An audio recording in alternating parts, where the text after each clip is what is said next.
Hi mga guys, kumusta po tayo? Yan po ay ang aking third dose na po natin ng anti-rabies natin ngayon. So, paalis na po ako guys. I-ready ko na naman yung aking balikat, ang aking katawan sa aking kabilaang pang anti-rabies. Ayan pa. So, nandyan pa yung patunay, nandyan pa yung injection.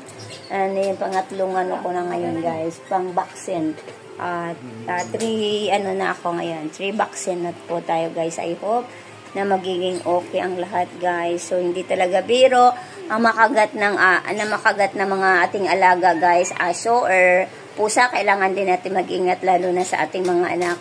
So, yan, kailangan natin ingatan po kasi ang rabies po talaga, hindi po talaga biro. Kailangan nating mga magulang bantayan yung ating mga anak. Kung mayroon man tayong mga alagang pusa or aso, kailangan natin paturukan guys para iwas po tayo, para yung mag-save ang ating buhay. Bye bye guys!